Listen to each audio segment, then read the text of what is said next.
Welcome to Pioneer Parent Academy. Today we're bringing to you a session called Batesville High School Charter Course Planning. In this session, you will be learning about what is CAP. You'll learn about transcript information and graduation requirements, Naviance course planning and new courses that will be offered in the upcoming school year. You'll learn about career and technical education and Pioneer pathways, and the CAP schedule for your students. Our first guest today is Miss Stacy Lindsay.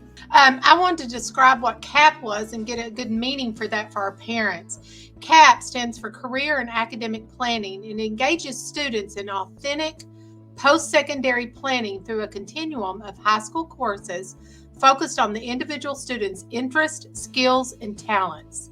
And this process allows students to be the drivers of their education and empowers them to connect their course taking with their career interest. It allows them to seek out career development opportunities such as internships, apprenticeships, certifications, and to identify the personal, social, and behavioral skills needed to be successful in the workplace. CAP, according to the state, is our individual success plans that students do through our Naviance program. We have been working diligently these last couple of weeks to complete our success plans, and our CAP conference is scheduled for March 17th, in which we will meet with each of the parents to discuss the students' plan for the 22-23 school year and then beyond. Up next, we have Miss Courtney Wallace, high school counselor. So I have the portion that we discuss transcripts. And so what we do is whenever your students are in their rooms with their advisory teachers, one of the first steps to trying to figure out what classes they are in need of for next year is looking at their transcript. So your student is going to be in different grade levels than everybody else. And so what we do is the teacher should pull out that student's transcript and look to see have they failed any classes. Did they receive all the credit that they needed for those classes the previous years? Will they need credit recovery the next year if they had failed or struggled in those classes before? And just making sure that everything on that transcript looks like it is supposed to. There are so many students on this campus, and so sometimes things are not always entered in correctly. And so that is a great time for everybody to just kind of re-look at their transcript, make sure that their social security number is right on their transcript, that their address is right, that they have received credit for these classes, and the grades that had showed up on their hack account. And so this is an example transcript of what that looks like. You can always get one of those at the front office for your kid, or your student can get one of those if they would like one. Now on this particular transcript, if you notice, it shows 7th and 8th grade grades. Those do not matter once they get to high school. And so we really just start building those credits once they get to their 9th grade year. And so looking at that, if you notice, it has all their classes that they took their 9th grade year, and then it has all their grades that they had made semester 1 and 2, and the credit that they earned, and right below it shows their credits and their GPA. And so all of that information is needed, and it is very helpful whenever they're looking at their transcript. And so if you can just make sure that everything looks correct on their transcript and that everything that is supposed to be on there is on there for them, and this is a great way for them to keep up with their GPA and to keep up with their rank that they are at in their class, if that is something that is very important to them, and to keep up with how many credits that they are getting each year. So this is a great example of what a transcript looks like. Again, if you need that, then they can have those printed at the office. Again, sometimes if there are mistakes on that transcript, then what your student would need to do is either tell their teacher and have their teacher email Miss Gerhart, or they can email Miss Gerhart and let them know that maybe their social security number is not right, or maybe that they were supposed to get a credit for a class and that did not pop up on their transcript. And so again, just look over that very carefully, and if there are any mistakes on that, then that is the way to get that corrected. Our next guest is Miss Lee Keller, high school counselor. So there's two ways that you can graduate from Batesville High School. You can graduate with regular or on the honors track, and then there's also distinguished honors. And so we'll talk about all three of those. The first one is regular graduation.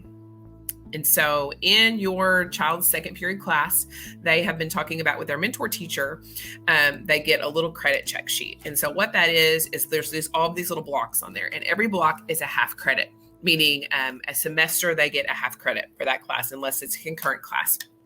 And so you will, as your child comes through school, their mentor teacher will fill this out with them. And this is just a little page that shows you, you need 4 years of English, you need 4 years of math, 3 years of science, 3 years of history, and then a collection of PE, health, personal communications, fine arts, and then several electives. The total credits that your child needs to graduate is 23 credits, but they need to be 23 of the right credits. And so this spot, if you're what I call a visual learner, which I'm a very visual learner, it makes me really happy to mark all of these boxes off. And I tell kids, like, if you mark all those boxes off, you get to graduate.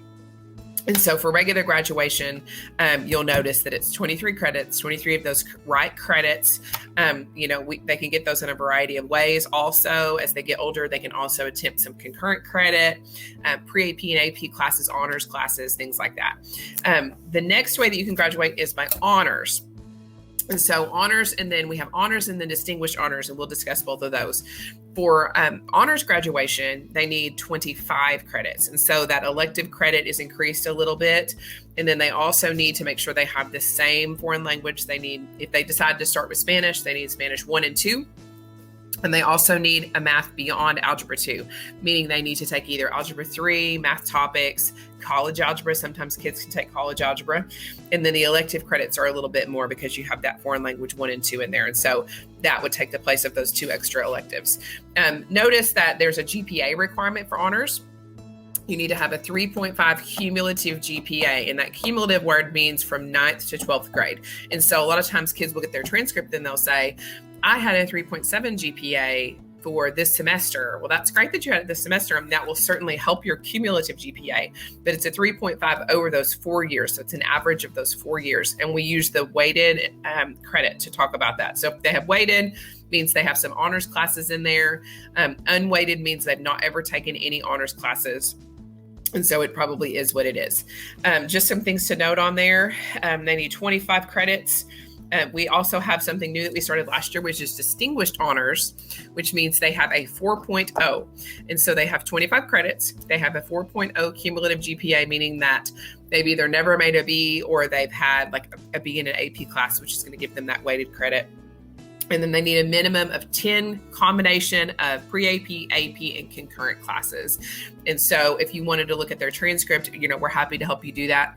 It has to add up to 10. And I have a lot of juniors in my office right now who are like trying to count their classes. Like, do I have 10 so that I can graduate with distinguished honors? I had a junior this morning because that becomes very important to them. If you work that hard and you have that 4-point, then we want to make sure that you've got those 10 classes because that's quite an accomplishment.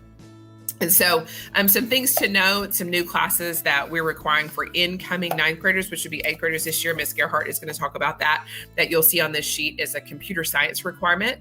That is only a requirement for students who are 8th graders right now. And so we have that class offered right now. You're absolutely welcome to take computer science. If you're a coding kid, I have one of those in my house. So you can absolutely take that if you want to, but it's not a graduation requirement until the class of 2026. Up next, we have Dean of Students, Ms. Michelle Gerhart, to add some additional information about course planning. So I want to give you a little bit of information about a program we're using at the high school over the last 2 years. It's called Naviance. The state has bought into this program and they think it's a very valuable program for our students, and I truly agree. There's a wealth of information in Naviance as far as colleges, and our student success plans are also nestled in the Naviance program. So each of our students are filling out a student success plan as an 8th grader in their career development classes. So they are making their plan, and that's what we say. It is a plan, and sometimes plans change. So we try to get that point across so students will remember sometimes things may change in their 4-year plan as they come to high school. But our high school advisors monitor those student success plans in case there are changes that are needed, in case a student fails a class, a variety of reasons. But they revisit those plans each year to make sure that they have those classes there that they have passed, the electives that they need for graduation, and those plans are updated annually. So we're in that process right now to be able to update those student success plans. And our students are looking at transcripts and making sure that those are all correct in Naviance. The Naviance course plan includes those things like their graduation plans, the course requirements, the course options, everything that they need to be able to meet to be able to graduate from Batesville Charter High School. So sometimes courses change at the high school. We may be offering one course this year and the state says that we can't offer it next year, or we may offer a variety of new classes. So we have some new courses for next year that we are putting out for students to be able to look at, to decide if that's something that they would be interested in, and then be able to sign up for those courses. Sometimes there are changes. Students may not select that course. We may not have enough students in that course. So there may be courses that may not make, as we say, or have enough students in that class. So some of these could change. There are some possibilities there that we may have to offer more than one section, or we may not be able to offer that section at all. So we have some new things like African American history. We have some students excited about that. We also have some classes listed there as second steps for some of our CTE or Pioneer pathways. And we're going to talk about that a little bit more in just a few minutes. So there are some courses there that say year 2 or number 2 or number 3. Those are like continuing those programs if they've started in the program this year. Now, students can always jump in their 10th, 11th, or 12th grade. They may not be able to complete the program if they start past their 9th grade. But students always have the chance to be able to change their mind and add those new courses into their schedules. So here are CTE and Pioneer pathways that we offer at Batesville Charter High School. We have had 6 of these pathways for years, and those are things that you will recognize, like family and consumer science, the agri pathways, the business pathways. So those first 6 that you see there are pathways that we have had since we started those programs at Batesville High School. A few of them have changed from year to year. We offer new classes. It may be a different label for those pathways that the state gives us, but those are still the classes through agri, family, consumer science, and business. But we have started 8 new pathways for students that we call Pioneer pathways at Batesville High School.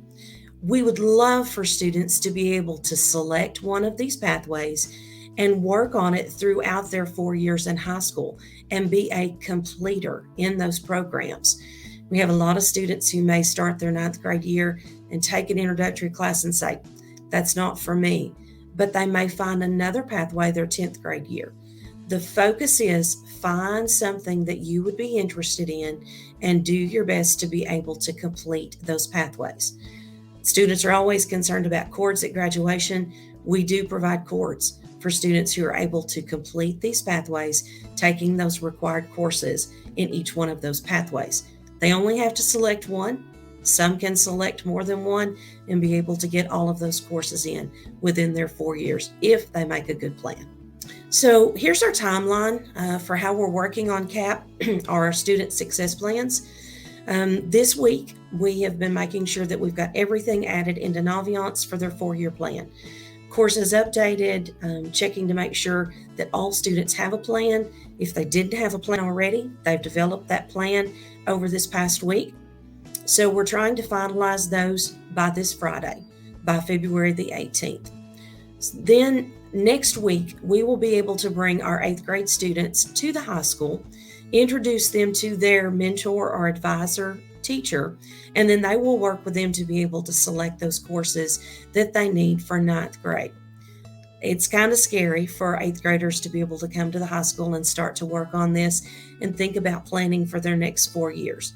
But we stress it's a plan. Sometimes plans can change. So let's start with your plan for 9th grade and see how we process through 11th and 12th grade. Then on March the 17th, CAP conferences. That's a big night. We want all of our parents to be able to come to the high school and meet with your child's advisor or mentor teacher, and you will be able to see what your child has selected as far as courses for next year. You'll get a chance to agree with that, talk to the mentor teacher about, is there another option? Is there another class that my student might be able to take that would get them a little bit further in earning their credits? Our students love to take study hall, and sometimes parents want to say, no study halls, you're going to take that next math class. Then hopefully we can get all of those entered into our computer system that we use for school, and then be able to generate those schedules for students for next year. Our hope is to have all of those by May and have them complete so students would be able to see their schedules on their HACC account and know the courses that they're going to take for next year. Of course, we know things change. We may have teachers that leave. We may not be able to offer certain sections of courses because not enough students have signed up. So that's the reason it takes us a little bit longer to be able to finalize those schedules. But you should be able to see those in your child's HACC account once those schedules are completed. This concludes our Pioneer Parent Academy session titled Course Planning. If you would like more information on any of the things you've heard today, or you have a question, please reach out to one of these ladies at Batesville High School Charter. Ms. Stacy Lindsay, High School Principal, Michelle Gerhart, Dean of Students, Lee Keller, Counselor, or Courtney Wallace, High School Counselor. Thank you for joining us today.